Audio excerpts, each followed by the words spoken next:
तिचा जन्म 7 जून 1874 रोजी कोल्हापूर जिल्ह्यातील कुंभोज या गावी झाला. सरांप्रमाणेच त्यांनाही टोपण नाव होते, ते म्हणजे आगाक्का. आगाक्कांचे शिक्षण, बालपण सर्व काही सुखात गेले. पुढे 1909 मध्ये त्यांचा विवाह ऐतवाडीच्या पाटील घराण्यातील भाऊराव पाटलांशी झाला. मी सुहासिनींच्या मेळ्यात उभी होते मळ्यात, मी सुहासिनींच्या मेळ्यात उभी होते मळ्यात, नजर पोहोचली तळ्यात, हजारोंची कंठी भाऊरावांच्या गळ्यात, हजारोंची कंठी भाऊरावांच्या गळ्यात. असा सुंदर उखाणा घेत त्यांनी सून म्हणून पाटील घराण्यात प्रवेश केला. अण्णांच्या एकत्रित कुटुंबाची जबाबदारी त्यांनी आपल्या खांद्यावर समर्थपणे पेलली. पुढे 1919 मध्ये अण्णांनी सातारा जिल्ह्यातील काले येथे रयत शिक्षण संस्थेची स्थापना केली. खरं तर लक्ष्मीबाईंचे अथक प्रयत्न व असंख्य त्याग यामुळे ही संस्था उभी राहिली.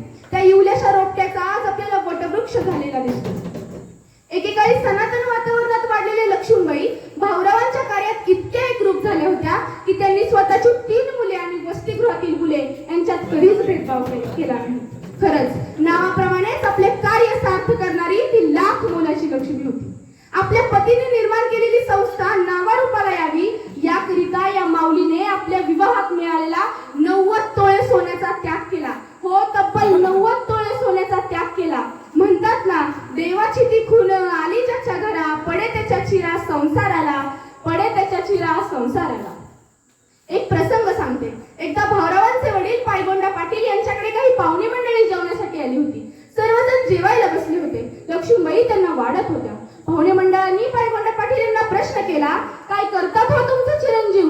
त्यावेळेला पायगोंडा पाटील म्हणाले, काय करत नाही, 2 वेळेचे खातो आणि गावभर हिंडतो. हे उत्तर ऐकताच लक्ष्मीबाईंच्या डोळ्यात अश्रू आले. त्या भाऊरावांना वाढत होत्या. त्यांच्या अश्रूचा थेंब भाऊरावांच्या हातावर पडला.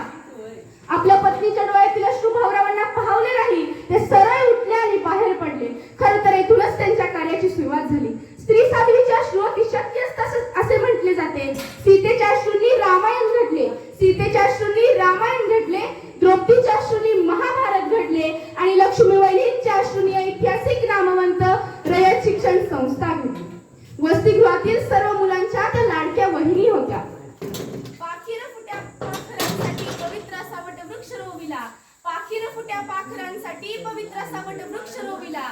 जो वस्तीला आला त्याला ताटामधला घासही दिला, जो वस्तीला आला त्याला ताटामधला घासही दिला. एकदा भाऊराव संस्थेच्या कामानिमित्त बाहेरगावी गेले होते. वसतिगृहातील धान्य संपले होते. वसतिगृहातील धान्य संपले होते. मागील थकबाकी असल्याने कोणीही उधार देण्यास तयार नव्हते. वसतिगृहातील सेक्रेटरी वहिनींजवळ आले. वहिनींजवळ देण्यासारखे काहीच नव्हते. राहिला होता तो म्हणजे एक सौभाग्य अलंकार, जो एक तरी अंगावर ठेवायला हवा होता. वहिनींना काय करावे सुचेना. अखेर त्यांनी निश्चय केला, वसतिगृहातील मुले 12 घरची असली म्हणून काय झालं, ती शिकतील, त्यांच्या आयुष्याचं कल्याण होईल असं म्हणत त्यांनी आपल्या सौभाग्याचं लेणं मंगळसूत्र देखील सेक्रेटरीच्या हातात ठेवलं. कोणाची ही मुले काय होते नाते तिचे, कोणाची ही मुले काय होते नाते तिचे. लळा लाविला सर्वांना राज्य निर्मी ममतेचे, लळा लाविला सर्वांना राज्य निर्मी ममतेचे. इवल्याशा लेकराला दिले पाठ समितीचे, इवल्याशा लेकराला दिले पाठ समितीचे. अभिमान आम्हातीचा जीव टाकू वाळून, अरे आभाळ वडेहिला कुणी दिले मन, अरे आभाळ वडेहिला कुणी दिले मन. खरंच लक्ष्मीबाईंनी रयत शिक्षण संस्थेच्या जडणघडणीत तन मन धन अर्पण केले. लक्ष्मीबाईंच्या परस्पर्शाने रयत शिक्षण संस्थेचे सोने झाले. 1930 रोजी लक्ष्मीबाईंचे निधन झाले. परंतु त्यांनी आपली मरणोत्तर व्यक्त केलेली इच्छा म्हणजे वसतिगृहातील सर्व जाती धर्माच्या मुलांनी मला खांदा द्यावा आणि दुसऱ्या दिवशी असलेला पाडव्याचा सण कोणी चुकवू नये. खरं तर भाऊरावांना लक्ष्मीबाईंमुळेच गरुडाचे पंख लाभले. शैक्षणिक कार्याची झेप घेताना त्यांना क्षितिज दिसले नाही. दिसले ते फक्त मोकळे आकाश आणि जाणवले तो फक्त पायाचा स्पर्श. म्हणूनच म्हणे, निज देहाचे जिजुरी चंदन, तुम्ही वेचिला इथेच कणकण, आणि फुलविले हसरे नंदन. स्मृतीस तुमच्या क्षतशः वंदन, स्मृतीस तुमच्या क्षतशः वंदन. धन्यवाद. जय हिंद, जय कर्म.